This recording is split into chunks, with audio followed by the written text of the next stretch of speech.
কবছর আগেও পানিতে থই থই করত এই খালগুলো। বয়ে যাওয়া পানির গলগল শব্দে ভরে যেত দর্শনার্থীদের মন। কিন্তু এখন মৃতপ্রায় এই খাল। পানির বদলে পড়ে আছে শুকনো পাতা আর ডালপালা।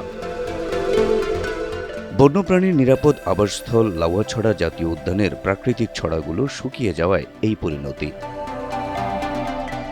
পানি শুকিয়ে যাওয়ায় বনের ছোট ছোট কীটপতঙ্গ ও উদ্ভিদ মারা যেতে পারে বলে শঙ্কা দেখা দিয়েছে।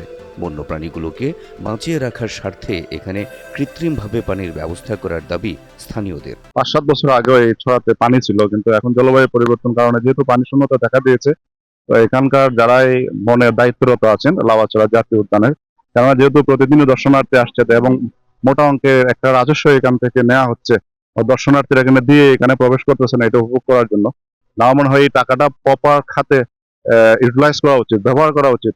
কেননা যদি এই পানির শূন্যতা দেখা দেয়, বনের সৌন্দর্য হচ্ছে এই ছড়ার এই পানির যে ছলাৎ ছলাৎ শব্দ, লোকজন আসবে এটা দেখবে, বাচ্চারা এই পানি দেখে উৎসাহ উদ্দীপনা হবে। এই ছোড়াগুলো থেকে কিছু সামান্য পানি থাকতো শুকনা মৌসুমে, কিন্তু এখন এই শুকনা মৌসুমে পানিগুলো আর থাকতেছে না। এর কারণ হচ্ছে গিয়া এই লাউয়াছড়া জাতীয় উদ্যানের ভিতরে শেভরনের গ্যাসের পাইপলাইন চলে গেছে। এই পাইপলাইন যাওয়ার কারণে আমার মনে হয় পানি অনেকটাই শুকিয়ে গেছে, পানিগুলো টেনে নিয়ে যাচ্ছে এবং লাউয়াছড়া জাতীয় উদ্যানে বন্যপ্রাণীরা অনেক সংকটে পড়ে যাচ্ছে, পানির সংকটে পড়ে যাচ্ছে এবং বন্যপ্রাণীরা লুকালয়ে চলে যাচ্ছে। বিশেষজ্ঞদের সঙ্গে কথা বলে পানির বিকল্প ব্যবস্থা করা যেতে পারে বলে মনে করছেন বন্যপ্রাণী ব্যবস্থাপনা ও প্রকৃতি সংরক্ষণ বিভাগের সহকারী বন সংরক্ষক জামিল মোহাম্মদ খান। মানে বিশেষজ্ঞ বা প্রাকৃতিক বিশেষজ্ঞ আছে, ওদের মাধ্যমে এটা করতে হবে। সাইট করে ফিজিবিলিটি স্টাডি করে ওটা করতে হবে, তাছাড়া করার কিছু নাই। আর এই শুষ্ক মৌসুমে একটু পানির সমস্যা হয়, এবার বৃষ্টিটা একটু দেরিতে আসতেছে, সেজন্য সমস্যা হয়ে গেছে।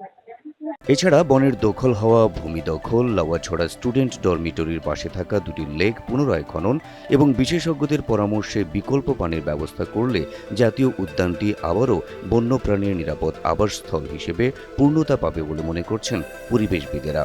তখন তো মনে করে এই যে ২ বছর থেকে এখানে এই ছড়ার মাঝে কোনো পানি নেই। কৃত্রিম ভাবে কিছু গর্ত করে বা ওই টাইপের পানি দেওয়া হতো। আসলে ইতিমধ্যে বর্তমানে এগুলোর মধ্যে দেখা যাচ্ছে না, পানিগুলো ওইভাবে আপনার দেওয়া হচ্ছে না, বা বন্যপ্রাণীও পানি স্বল্পতার জন্য হয়তো অনেক সমস্যার সম্মুখীন হচ্ছে।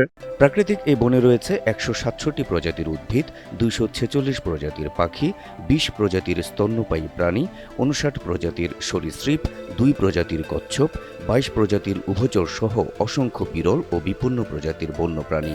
অতি দ্রুত পানির ব্যবস্থা করে লাউয়াছড়া জাতীয় উদ্যানের প্রাণীগুলোকে রক্ষার দাবি স্থানীয়দের।